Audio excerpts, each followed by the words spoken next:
what I do. Here we go. Come on. Cal, did you enjoy that? He passed out. Huh? Oh, he's making the list.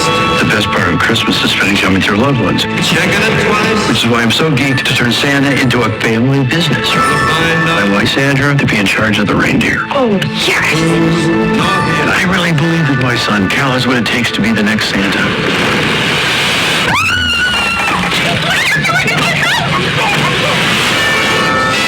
We gotta make North Pole history part of Cal's training.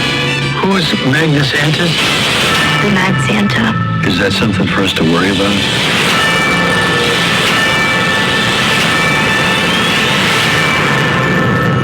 Santa? I am Santa. The rightful Santa. The Santa who occupies the North Pole now is a fraud. Ho, ho, ho. Time for a little Santa magic. Revenge will be swift and sweet. I am Santa, after all. Merry Christmas! I don't know if you noticed or not, but I was wrongly exiled from the North Pole. I was very mean, very unfair. Yeah, you might have mentioned it. Our family is full of magic. We can handle this.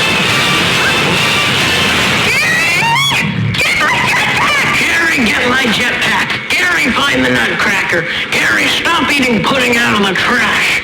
When does it end? They're headed straight for us. What is this? It's a Santa Blaster. A little uncomfortable knowing we have a weapon at the North Pole called a Santa Blaster. That's hilarious.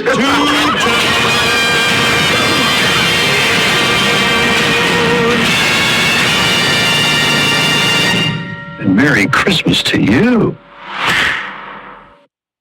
Okay, so I really liked the first season of Santa Clauses, but it was a little rushed. The end of it was a little rushed. Wasn't really a fan of the pacing of the last episode. It seemed like there was more there. It seemed like that probably should have been split into a 2-episode finale instead of a 1-episode finale. I felt very rushed. But the majority of the show I enjoyed, but I really like. I think that the way that this one's gonna go is a lot more interesting because the first season was about Santa passing it on to just like some random dude, which didn't really make a lot of sense to me. I mean, you have 2 kids, can't one of them be Santa?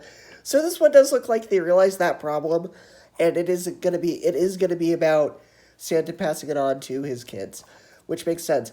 And I like that the villain is another, like, not evil Santa, just kind of a Santa who's been scorned. So that's interesting. I mean, they did mention the Krampus last season, so if this gets to season 3, they might have the Krampus. I don't know. But man, I miss Martin Short as Jack Frost, man. I'm hoping he comes back at some point for this. I know he's busy with that other show that he has on Hulu with Steve Martin, what's it called? Like, there are only murderers in this building, whatever it's called. Because I didn't watch it, because it's like way inappropriate. But if he's not too busy with that show, though, I hope he comes back for maybe at least a cameo or something. Because, man, I miss him as Jack Frost. He was the best part of the third movie. But I did see, it looks like the Easter Bunny, but it's a different actor, which makes sense, I guess, because, like, every holiday figure at some point passes on their mantle to, that makes a lot of sense. So, who knows who we'll see, because Cupid was in the trailer, Easter Bunny was in the trailer, so who knows who else we'll see. I'm excited to see how they expand kind of the lore of the Santa Claus world and kind of what things they come up with. And hopefully it makes a lot more sense than the first season, because the first season seemed like they were just kind of making up rules in order just to keep the thing going. Because the first season was Santa has to die in order to pass on the mantle. But now it's like, actually, you can retire, pass it on whatever you want. Okay, yeah, that seems very contrived. Like, they made that rule just for the sake of making this show. So, hopefully the writing of this makes a little bit more sense and they don't just come up with rules out of nowhere from plot contrivances, because that was another issue I had with the first season. But I'm still very excited for this. It looks fantastic. I had a big smile on my face. I really like these movies. I really liked most of the first season. We'll see where this goes.